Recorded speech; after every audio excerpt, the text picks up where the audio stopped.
Hi, David Erdos with poem 40 from 2020 Vision. This is called John and Sarah. John, an excellent actor, now drives a Sainsbury's van, serving others. Instead of delivering language, it is now the foods and facts of life as lived he trades in. But then aren't we all actors now? With theatres and cinemas framed by laptops. Thus, John's celebritized drive sees him fated. A star on each street, fresh fame spins. Sarah, one of the true life and souls, serves the body politic, a policewoman. She spent her days in a minibus, cramped and careful, while the uncaring few stain the streets. Enforcing the message she serves echoes her studies and start as an actress, with the city itself as the stage space on which she must now redirect our defeats. These are two different friends from way back, both on the front line of this battle. Along with the NHS workers, they have both life and death in their hands. These are now the people who rule, separate to these so-called politicians, or for that matter, the monarch and her much maligned, troubled clan. Gloved or not, masked, made up, Sarah and John are dealing with the particular facts we are kept from. Stuck in the air that is cleaner or 5G smeared, bravery. John's customers wait for him as nested birds do for mothers, each eager mouth clucking, yearning, as our contained form of freedom in some way apes slavery. Of course, every animal naturally needs its feed, and with streets as zoos, John's a keeper, as he and his fellow drivers seek to sustain each soiled cage. Sarah's is the more thankless task, as the lawgiver's code earns no honour, but watchful as at the gates she and her colleagues shield us. It's the public not knowing entirely what from that fuels rage.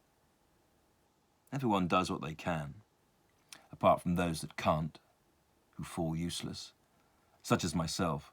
And yet John's charm and grace as a person makes him a messiah of sorts in his van. As a good Catholic boy, he serves the family light that first formed him.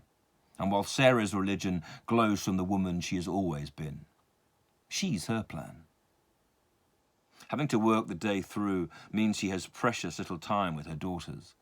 John's girls are older, but a connection strained still yields pain. I have no parents now, so feel the forced separation of others, as they strive and strain for each other, mothers, sons, daughters, and fathers, of course, without claim. As these two friends carve the streets, the city surround duly slices. If each slice can be seen as one of us or a ration, then we should hit the plate knowing that these are kindly hands on the knife.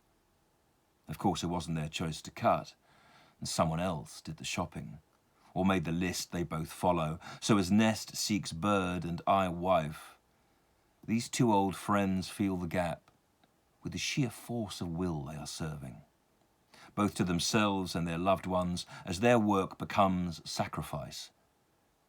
But they at least have found use.